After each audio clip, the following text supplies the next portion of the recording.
2014 বিশ্বকাপ ফুটবলে সেমিফাইনাল খেলায় ব্রাজিলকে 7-1 গোলে হারিয়েছিল জার্মানি। সেই থেকে আর্জেন্টিনার সমর্থকেরা রসিকতা করে ব্রাজিল ভক্তদের 7 আপ বলে খেপান।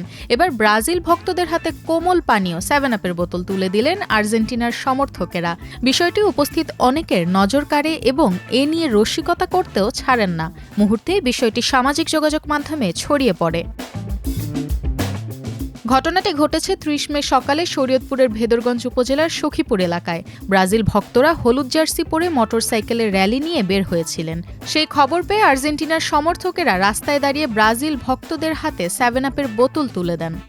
ফুটবল যারা ধারণ এবং বহন করে সেই ব্রাজিল, আমরা হচ্ছে ব্রাজিলের ভক্ত। তো যখনই ফুটবল বিশ্বকাপ আসে প্রতি 4 বছর পর পর আমরা আর্জেন্টিনার সমর্থক যারা রয়েছে বা অন্যান্য সমর্থক যারা রয়েছে আমরা সবাই মিলে একসাথে সেই খেলাটারে উপভোগ করি এবং আমরা প্রীতি ম্যাচের আয়োজন করি। আর্জেন্টিনা ব্রাজিল প্রীতি ম্যাচের আয়োজন করি। এই আয়োজনের মধ্য দিয়ে আমরা আমাদের বন্ধুত্বপূর্ণ সম্পর্ক বজায় রাখি, পাশাপাশি আমরা বিশ্বকাপ ফুটবলটারও উপভোগ করি। যারা ব্রাজিল করে, যারা আর্জেন্টিনা করে, সকলের মধ্যেই একটা উৎফুল্ল কাজ করে।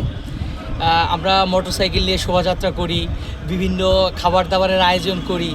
এটা একটা উৎসবমুখর পরিবেশের মতো করে।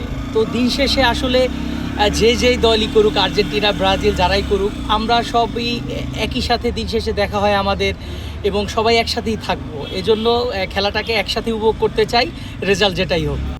সামাজিক যোগাযোগ মাধ্যমে অনেকেই বিষয়টিকে ব্যঙ্গাত্মক, আবার অনেকে বন্ধুসুলভ আচরণ হিসেবে দেখছেন। তবে কোনো ধরনের উত্তেজনা বা সংঘাত নয়, বরং পুরো দৃশ্যটি ছিল সম্পূর্ণ ভিন্ন রকমের সৌহার্দ্যপূর্ণ।